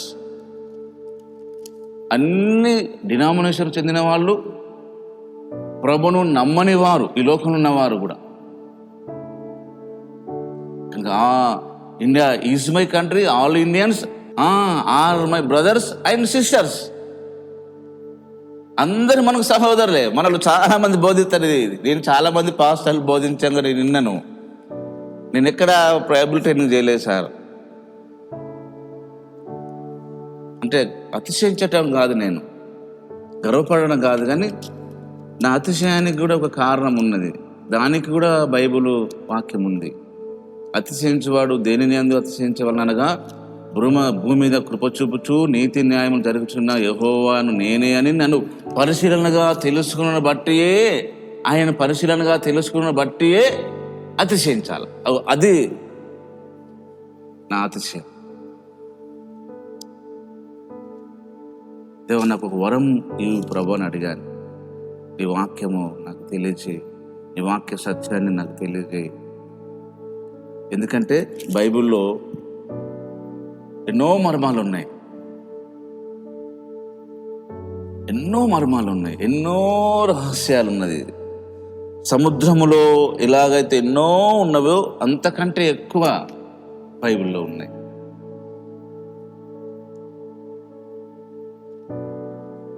కనుక నేను దేవుని నుంచి కోరుకునేది ఏంటంటే, ప్రజలందరూ యేసు ప్రభువు ఈ లోకంలో ఉన్నప్పుడు ఆయన దగ్గర వచ్చిన వారిని ఎవ్వరికీ కాదనలేదు, ఎవ్వరికి ఆ కేసు పెండింగ్ పెట్టలేదు. ఆ విషయాన్ని తండ్రైన దేవునితో చెప్తూ కూడా, అయ్యా నువ్వు నాకు అప్పగించిన పని కంప్లీట్ చేశాను అన్నాడు. ఎలాంటి రోగస్తులైనా బాగు చేశాడు, ప్రేమను చూపించాడు. నాకు బాగా ఆ విషయం ఏంటంటే, ఇస్కరియోతు యూదా మీద చూపించిన ప్రేమ నా కలలో కూడా మర్చిపోవట్లేదు ఇప్పుడు నేను. అది నన్ను తొలుస్తుంది. మనల్ని ఎవరైనా ఎగనెస్ట్గా ఉంటే వాళ్ళ మీద ఒక కన్నేసి పెడతాం. మనము ఒక కన్నెత్తాము, మన సెక్రటరీ కూడా ఒక కన్నేసి పెడుతూ అంటాం. యేసుప్రభు అన్నాడు సందర్భంలో, అరే నువ్వేం చేస్తావు త్వరగా చేయి పోరా అన్నాడు యూదాను. నువ్వేం చేయాలనుకున్నా త్వరగా చేయిపో అన్నాడు.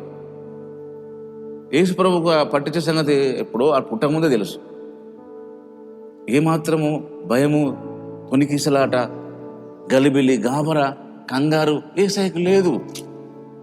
మన శత్రువులు మనపై ఎంత ఎగనెస్ట్గా వర్కౌట్ అవుతారో అంతగా మనం బలిష్టంగా, స్పిరిచువల్గా, ఫైనాన్షియల్గా, అన్ని విధములుగా బ్లెస్ అవుతాం.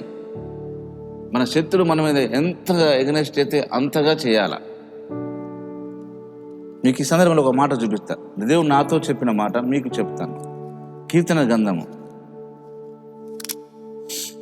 గ్రంథములో 2వ కీర్తన. అన్యజనులు ఎలా అలరి రేపుచున్నారు, మొదటి వాక్యము నుంచి.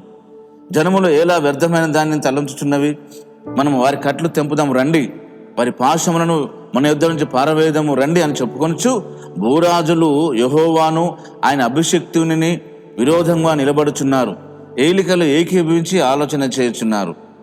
ఆకాశమందున్న ఆశుండగవాడు నవ్వుతున్నాడు. ప్రభు వారిని చూసి అసలు నవ్వుతున్నాడు దేవుడు. దేవుని చేత అభిషేకించబడ్డ వాణిని ఎవ్వరూ ఏమీ చేయలేరు. మీరు శత్రువు ఎన్ని స్కెచ్లు వేసుకున్నా పర్లే, అవన్నీ ఏమీ కూడా జరగవు. కనుక మనం ఇంకొక మాట కూడా రాయబడ్డది బైబిల్ గ్రంథంలో, చూడండి. 105వ కీర్తన 14వ వాక్య భాగం. నేను అభిషేకించిన వారిని ముట్టకూడదనియు నా ప్రవక్తలకు కీడు చేయకూడదనియు ఆయన ఆజ్ఞ ఇచ్చి ఆయన ఎవరినైనానో వారికి హింస చేయనేలేదు. ఆయన ఒక ఆజ్ఞ జారీ చేశాడు, అభిషేకించిన వారిని ముట్టకూడదని వార్నింగ్ ఇచ్చాడు. ఇంతకుముందు మనల్ని సాతానుడు బాగా గలిబిలి చేయవచ్చు, బాగా నష్టపరచవచ్చు, బాగా దుఃఖపరచవచ్చు. ఒక మాటలో చెప్పాలంటే వాడు మనల్ని ఉతికి ఆరేసి ఉండవచ్చు ఒకప్పుడు. ఇప్పుడు కనీసం చూడ్డానికైనా వానికి శక్తి సరిపోదు, బలము సరిపోదు, ఆయనకి ధైర్యం సరిపోదు. మనం చూడ్డానికి మనల్ని ముట్టువాడు ముట్టువాడితో సమానంగా ఎంచుకోమన్నాడు. వానికి తెలుసు దేవుని వాక్యం, వాడు గజగజ వణుకుతాడు. కానీ మనమే మన శత్రువుని చూసి భయపడిపోతుంటాం. విశ్వాసానికి కావాల్సింది దేవుని ప్రేమ. మన సబ్జెక్ట్ పోతాం. ఇంకా ప్రేమ లేని వాడనైతే కొరింథీ రాసిన పత్రిక మనందరికి తెలిసి ఒక చాప్టరే ఉంది కంప్లీట్గా. దేవుడు విశ్వాసం గురించి ఒక చాప్టర్ రాసించాడు బైబిల్ గ్రంథంలో, ప్రేమ గురించి ఒక చాప్టర్ రాసించాడు. మనం అందరం విశ్వాసం గురించే చాప్టర్ చదువుతామే తప్ప మరి దానికి విశ్వాసానికి మరొక భాగము, మరొక వైపు ప్రేమ అనేది ఉంది, అది లేకుండే చెల్లదు అని మనం తెలుసుకోలేకపోతున్నాం. 2000 రూపాయల నోటుకు, 50 రూపాయల నోటుకు, 20 రూపాయల నోటుకు, 100 రూపాయల నోటుకు ఆ కాగితానికి 2 వైపులా ఉంటుంది కదా ప్రింట్. ఒకవైపే ప్రింట్ ఉంటే అది ఎలా చెల్లుతుంది? అలాగే విశ్వాసం కూడా పనిచేయాలంటే దానికి మరొక వైపు ప్రేమ ఉండాలి. గలతీ పత్రిక 5వ అధ్యాయం 6వ వాక్య ప్రకారంగా దాన్ని కొంతమంది త్రోసేస్తున్నారు. అది కూడా చూద్దాం. తిమోతికి రాసిన మొదటి పత్రిక, పౌలు గారు తిమోతికి రాసిన మొదటి పత్రిక 1వ అధ్యాయము 18వ వాక్య భాగం చూడండి. మళ్ళీ చెప్తున్నాను, తిమోతికి రాసిన మొదటి పత్రిక 1వ అధ్యాయము 18వ వాక్యం. నా కుమారుడు అయిన తిమోతి, నీ విశ్వాసమును మంచి మనస్సాక్షి కలిగిన వాడవై. మంచి మనస్సాక్షి అంటేనే సద్గుణం. మంచి మనస్సాక్షి. నువ్వు తప్పు చేస్తున్నావు అని చెప్తే నీ మనస్సాక్షి అవును తప్పు చేస్తున్నాను ఒప్పుకో, ఇక మళ్ళీ తప్పు చేయకుండా ప్రభు సహాయం తీసుకో. మంచి మనస్సాక్షి గలవాడవై నిన్ను గూర్చి ముందుగా చెప్పబడిన ప్రవచనములను చొప్పున ఈ మంచి పోరాడ వలనని వాటిని బట్టి ఈ ఆజ్ఞ నీకు అప్పగించున్నాను. అట్టి మనస్సాక్షిని కొందరు త్రోసివేసి, మాకు అక్కర్లేదు, కోపముతోనే, కక్షతోనే, పగలతోనే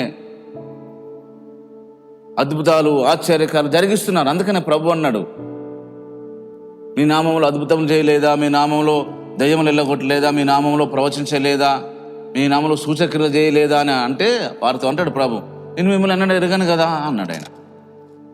మరి ఎలా చేశారు? ఇది కక్షతో చేయడమే. మరి కక్షలు చేయగలదా? మరి చేశారు కదా.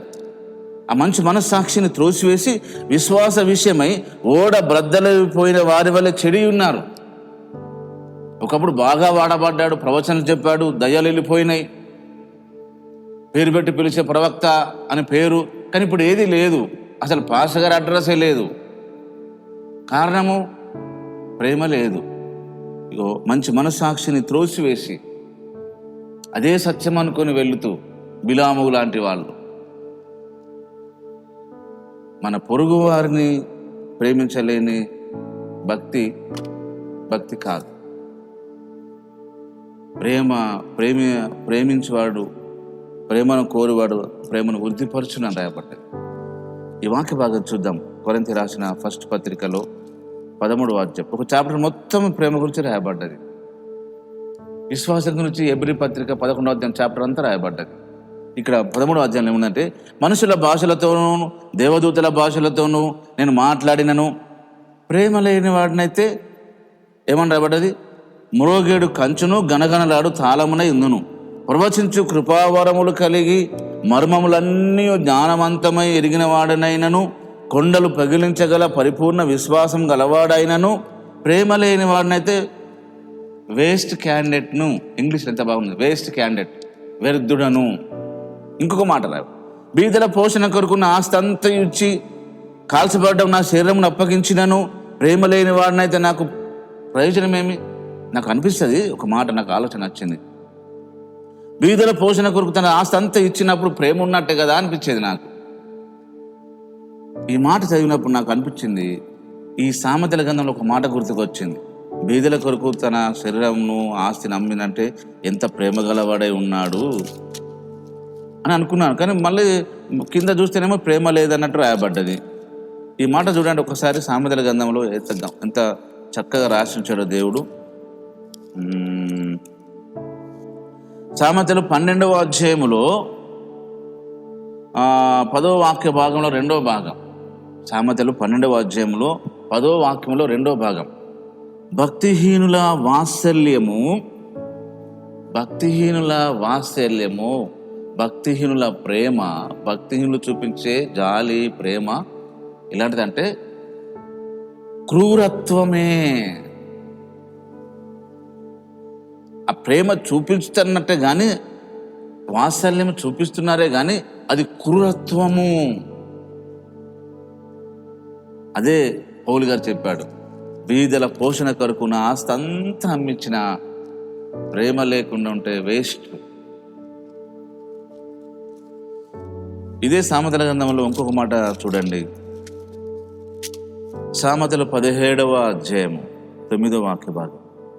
ప్రేమను వృద్ధి చేయగోరువాడు తప్పిదనములను దాచిపెట్టును, జరిగిన సంగతి మాటి మాటికి ఎత్తువాడు మిత్రభేదము చేయవాడు. ప్రేమను వృద్ధి చేయగోరువాడు. అందుకనే ఇస్కరియోతు విషయంలో దేవుడు ఎన్నడూ కూడా అలాంటి కనీసం చూపు అయినా చూడలేదు, అలా చూపు కూడా చూడలేదు. కనుక మన శత్రువును ప్రేమించే మనసు దయచేయ ప్రభా అని ప్రార్థన చేద్దాం. మనము కోపము లేని వారంగా ఉండడానికి మనం దేవుని సహాయం కోరుకుందాం. ఎందుకంటే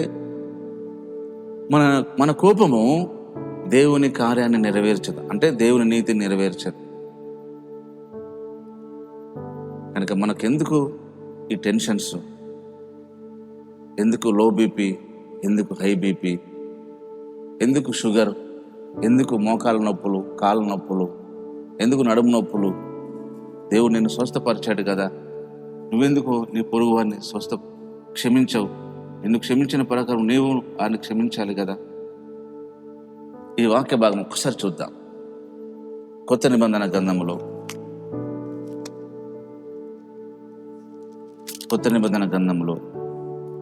18వ అధ్యాయం, మత్తయి సువార్త 18వ అధ్యాయం. ఈ మత్తయి సువార్త 18వ అధ్యాయంలో పేతురుతో ఒక మాట మాట్లాడుతూ ప్రభు అన్నాడు. పేతురు అంటాడు, ఆ సమయమున పేతురు ఆయన దగ్గర వచ్చి, ప్రభా, నా సహోదరుడు నా పట్ల తప్పిదనం చేస్తే ఎన్నిసార్లు క్షమించాలి? ఇప్పుడు చాలాసార్లు క్షమించాను, ఇక జీవితకాలం క్షమిస్తూనే ఉండాలా? నేను ఆ జీవితంలో నేను చాలా చులకనైపోతా కదా, దద్దమనైపోతా కదా, ఎప్పుడు క్షమిస్తూ ఉంటే నా తడాకేంటో చూపెట్టమంటారా అన్నట్టు అడుగుతున్నాడు ఇక్కడ పేతురు. అప్పుడు యేసుప్రభు అంటాడు, 7 మార్ల మట్టుకు కాదయ్యా, 70 ఏళ్ల మాల మట్టుకు అన్నాడు. 70 ఏళ్ల మాల మట్టుకు క్షమించమన్నాడు పేతురుని. అంటే లైఫ్ లాంగ్ క్షమించడమే అని చెప్పి ఇక్కడ ఒక ఉపమానం చెప్పబడ్డది. చూడండి, ఆ ఉపమానం చూద్దాం. ఈ ఉపమానము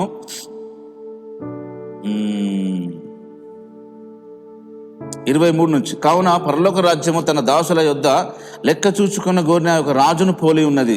అతను లెక్క చూచుకున్న మొదలు పెట్టినప్పుడు అతనికి 10,000 తలాంతులు అచ్చి ఉన్న ఒకడు అతని వద్దకు తేబడెను. అప్పు తీర్చుటకు వాని వద్ద ఏమీ లేనందున వాని యజమానుడు వానిని, వాని భార్యను, పిల్లలను, వాని కలిగిన యావత్తును అమ్మి అప్పు తీర్చవలనని ఆజ్ఞాపించాడు. కాబట్టి ఆ దాసుడు అతని ఎదుట సాగిలపడి మొక్కి, నా ఎడల ఓర్చుకొనుము, నీకు అంతయు చెల్లించును అని చెప్పగా ఆ దాసుని యజమానుడు కనికరపడి వాడిని విడిచిపెట్టాడు, వాని అప్పు క్షమించాడు.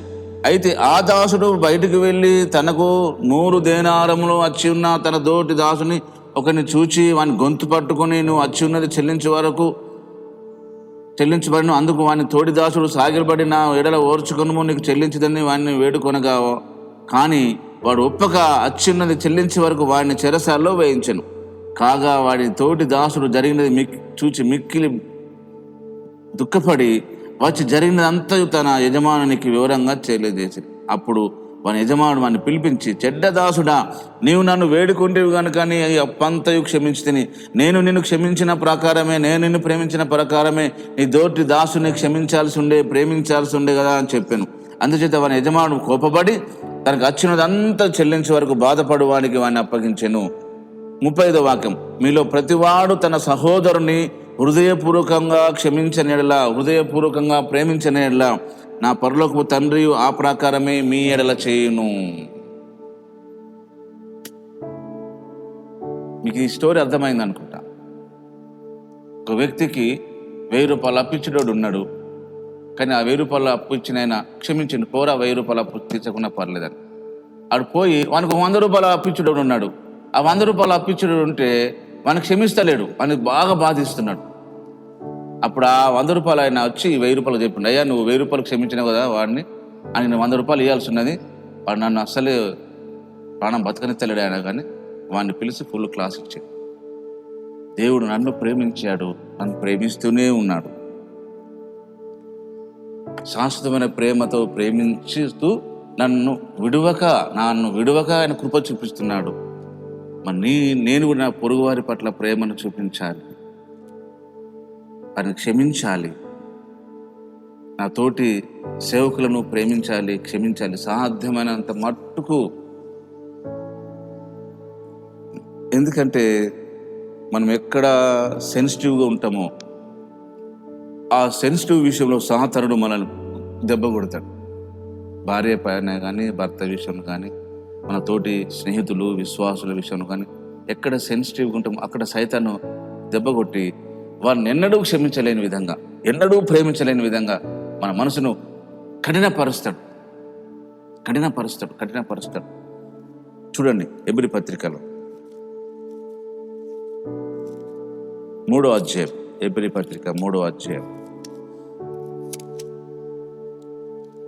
12వ వాక్యం, సహోదరులారా, జీవము గల దేవుని విడిచిపెట్టినట్టి లేదా విడిచిపోవునట్టి విశ్వాసము లేని దుష్ట హృదయం మీలో ఎవరి యందైనను ఒకవేళ ఉండునేమో అని జాగ్రత్తగా చూసుకోండి.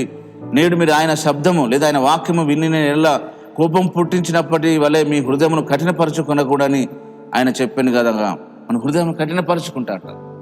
విశ్వాసము లేని, విశ్వాసానికి ప్రేమ జోడైతేనే విశ్వాసము జీవింపగలుగుతుంది.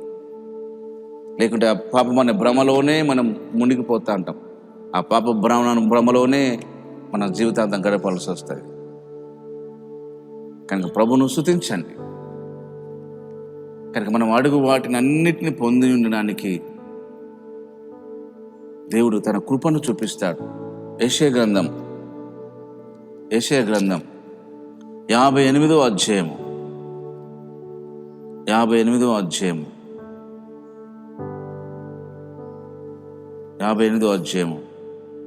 3వ వాక్యం, మేము ఉపవాసం ఉండగా నువ్వెందుకు చూడవు? మేము మా ప్రాణములను ఆయాసపరచుకొనగా నువ్వెందుకు లక్ష్య పెట్టవు అని అందరూ. మీ ఉపవాస దినమందు మీరు మీ వ్యాపారం చేదురు, మీ పనివారి చేత కఠినమైన పనులు చేయించుదురు. మీరు కలహమాడుచు, వివాదము చేయుచు, అన్యాయంగా గుద్దులాడుచు ఉపవాసం ఉందురు. మీ కంఠధ్వని పరమున వినబడినట్లుగా మీరు ఇప్పుడు ఉపవాసం ఉండరు. అటు ఉపవాసమునకు అనుకూలమా? చూడండి, గొడవలు, కలహాలు, కోపము, మనస్పర్ధాలు, క్షమించకపోవడము.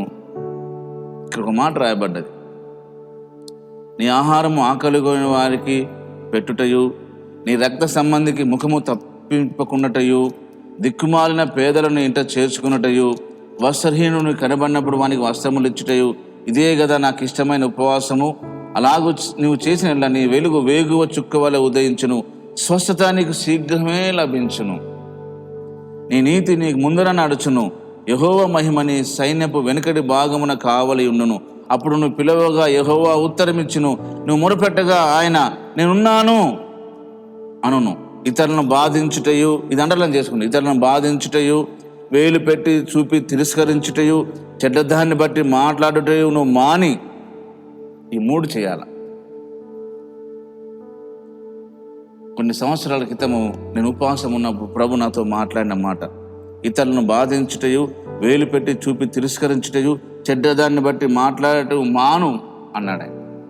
అప్పుడు ప్రార్థన చేయి, నీకు ఏదంటే అది నేను ఇస్తా అన్నాడు ఆయన. అలాగే ప్రభువు నాకు సహాయపడుతున్నాడు. అడగక మునిపే చేస్తున్నాడు, అడ్వాన్స్గా చేస్తాడు దేవుడు. కొన్ని విషయాలు దేవుడు చెప్తాడు, కొంత ఆలస్యం అయితే నా సమయం ఇంకా రాలేదు అంటాడు ప్రభు. కంగారు పడడానికి అవకాశం లేదు ప్రభుని నమ్మిన మనం. ఎందుకంటే 133వ కీర్తన చూడండి. నేను 133వ కీర్తన చెప్పానే కానీ మనం చదివామో లేదో నాకు గుర్తులేదు, కానీ దేవుడు మళ్ళీ గుర్తు చేశాడు. 133వ కీర్తన ఏంటంటే చదివాము కానీ సహోదరుల కాడనే ఆగిపోయాం. సహోదరులు ఐక్యత కలిగి నివసించుట ఎంత మేలు, ఎంత మనోహరము.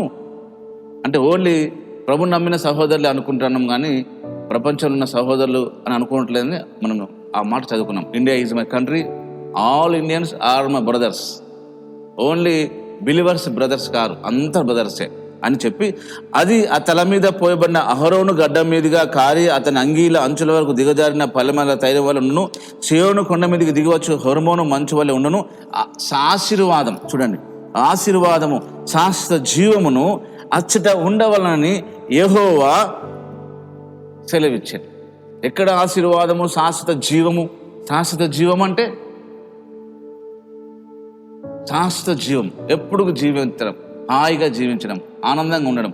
పరలోకముందున్న తండ్రి, మీ నామం పరిశుద్ధపరచబడును గాక, మీ రాజ్యం వచ్చును గాక, మీ చిత్తం పరలోకములో నెరవేరినట్టు భూమి యందు నెరవేరును గాక. పరలోకంలో నెరవేరినట్టు భూమి, పరలోకంలో రోగము, నొప్పి, కన్నీళ్ళు ఇక్కడ మాకు అంత దుఃఖము, బాధ. ఎందుకు? ఒకరిని ఓర్వలేము, ఒకరిని సహించలేము, ఒకరిని క్షమించలేము, ప్రేమించలేము, చెప్పుడు మాటకు మాత్రం మనం చేయలేము. చూడండి, పరలోకం ఇక్కడే ఉంది అన్నట్టు. మనకి ఆ రోగము మన కాళ్ళ కింద ఉండాలి, ఆ జబ్బు మన కాళ్ళ కింద ఉంటుంది అని చెప్తుంది ఈ వాక్యం. ఎక్కడ ఆశీర్వాదము, ఎక్కడ ఆరోగ్యం ఉంటుందో అక్కడ అది ఎక్కడ ఉంటుందట? ఐక్యత, సహోదరుల మధ్య ప్రేమ, క్షమాపణ. దయచేసి నన్ను మరోలాగా అనుకోకుండా, బైబిల్ నేను పాటించడానికి నేను తీర్మానం చేసుకుంటున్నాను. మీరందరూ తీర్మానం చేసుకొని మనమందరము ఆ పరలోకాన్ని మనం అనుభవిద్దాం. ఆ బైబిల్ వాక్యంలోని సత్యం పరలోకమందు నెరవేరినట్లు భూమి అందు నెరవేరును గాక. నెరవేరుతుంది, ఇక్కడే పరలోకం ఉంటుంది. అది సాధ్యం. కానీ సాతానుడు అలా చేయకుండా, అలా కాకుండా అనేక రకాల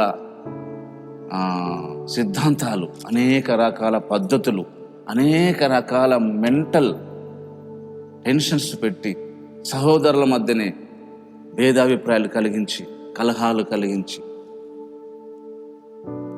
మనల్ని దేవుని యొక్క ఉద్దేశము, దేవుని యొక్క చిత్తములో ఉండకుండా ప్రార్థన చేయనిస్తాడే తప్ప అసలు విషయాన్ని మనకు చేయనీయకుండా, క్షమించకుండా, ప్రేమించకుండా చేస్తున్నాడు. కనుక దయచేసి మనం అందరము అన్ని డినామినేషన్స్ను ప్రేమిద్దాం, అన్ని రకాల మనుషులను ప్రేమిద్దాం. ఎవరిది ఏ విషయంలో మనం ఏమీ అనకూడదు. మా నోటిని జాగ్రత్తగా కాపాడుకుందాం. క్షేమం గురించి అయినను నేను మాట్లాడక మౌనినైతిని అన్నాడు దావీదు గారు. ఎందుకు అనుకుంటున్నారు? ఆ మాట అంత భయంకరమైన పరిస్థితిని కలిగిస్తుంది తెలుసా. ఒక్క మాట చదువుకుని ప్రార్థన చేద్దాం. తిమోతికి రాసిన 2వ పత్రిక 2వ అధ్యాయము. అందరం బైబిల్ తీద్దాం. తిమోతికి రాసిన పౌలు గారు 2వ పత్రిక 2వ అధ్యాయము 16వ వాక్యం. అపవిత్రమైన వట్టి మాటలకు విముఖుడవై ఉండుము. అట్టి మాటలాడువారు మరి ఎక్కువగా భక్తిహీనులగుదురు. కొరుకు పుండు ప్రాకినట్లు వారి మాటలు ప్రాకును. వారిలో హుమోనయును పిలేతును ఉన్నారు. వారు పునరుత్థానము గతించినని చెప్పుచూ సత్యమును విషయమే తప్పిపోయి కొందరి విశ్వాసమును చెరుపుచున్నారు. గమనించారా? అపవిత్రమైన అట్టి మాటలకు విముఖుడవై ఉండుము. అట్టి మాటలు వాడువారు ఎక్కువ భక్తిహీనులు అగుదురు. మాటలు, నాలుక చాలా జాగ్రత్తగా ఉండడానికి మనం ప్రయత్నం చేద్దాం. మరొక మాట చూద్దాం. మాట నాలుక గురించి. సామెతలు 14:23లో 2వ భాగం. సామెతల గ్రంథము 14వ అధ్యాయము 23లో 2వ భాగం. వట్టి మాటలు లేమిడికి కారణమగును. వట్టి మాటలు లేమిడికి కారణం. కనుక దేవా, నా నోటి మాటలు, నా హృదయ ధ్యానము మీ దృష్టికి అంగీకారమైనవిగా ఉండేటట్లు చేయండి. రక్తంలో కడగండి, లేనివన్నీ డిలీట్ చేయండి నాయన. నీ చిత్తము నా ఎడలనే కాదు, నా ద్వారా నా ప్రాంతంలో, మా దేశంలో నెరవేర్చబడాలి. నీవలే నన్ను చేయి ప్రభువా అని ప్రార్థన చేద్దాం. ఇక ప్రార్థనలో విశ్వాసంతో పాటు ప్రేమను యాడ్ చేసి మనము ప్రభు సహాయములన్నీ పొందుకుందాం. అడుగు వాటికంటే, ఊహించు వాటికంటే అత్యధికమైన కార్యాలు, ఆ వాక్యము సత్యము 100% కరెక్టు అని మనం చెప్పగలిగే స్థితికి పరిశుద్ధాత్మ దేవుడు మన అందరినీ తీసుకొచ్చును గాక. ఇక మీదట మనం ఎవరిని ద్వేషించక, దూషించక, అసూయ పడకుండా, కక్ష పెట్టుకోకుండా, క్షమించకుండా ఉండకుండా అటు ప్రేమ కలిగి ఉండటకు ప్రభు మనకు అందరికీ సహాయం చేయండి. ప్రార్థన చేద్దాం. పరిశుద్ధుడు అయిన మా తండ్రి, ప్రేమ గల దేవ, ఇది నా వాక్యము కొరకై స్తోత్రములు. మేము ఎప్పటి నుంచో వింటున్న మాటలే మరొకసారి మాకు జ్ఞాపకం చేశావు. కనుక ప్రేమ వృద్ధి చేయ గోరువాడు తప్పిదనములను దాచిపెట్టును. ప్రేమ సమస్తమైన దోషమును కప్పును. ప్రేమై ఉన్న దేవుడవు నీవు. ప్రేమ లేనివాడు నిన్ను ఎరగడు. ప్రేమ వల్ల కార్యసాధకమవు, విశ్వాసమే ప్రయోజనకరం అన్నావు. అట్టి మనస్సాక్షిని త్రోసివేసి చాలామంది ఓడ బ్రద్దలైనట్టు చెడిపోయి ఉన్నారు అన్నావు. మా నాయన, మమ్మల్ని క్షమించండి. ఎంతోమంది మా నాయన ప్రవచించే ప్రవక్తలు, సూచక్రియలు, మహత్కారులు చేసిన వారు సైతము ఆయన భ్రష్టులైపోయినట్టు నీ వాక్యంలో చూస్తున్నాము. వారు నిన్నడూ ఎరగనన్నావు అయ్యా. దయచేసి మా పొరుగు వారిని ప్రేమించగలిగిన మనస్సు, మా పూర్ణ హృదయంతో మిమ్మల్ని ప్రేమించి సేవించగలిగిన మనస్సు మాకు అనుకరించి, మా ద్వారా నీ రాజ్యము నిర్మాణం అవుటకు, మా దేశము స్వస్థపరచబడునుగాక. మా ద్వారా మా పాపము క్షమించుము నాయన, రక్తము కడగండి. ఈ దివ్యవాక్యము వింటున్న బిడ్డల జీవితాల్లో అద్భుతములు, ఆశ్చర్య కార్యములు జరుగునుగాక. మీరే మహిమ పొందమని యేసు పరిశుద్ధ నామములో స్తుతించి ప్రార్థించడం తండ్రి. ఆమేన్. Praise the lord.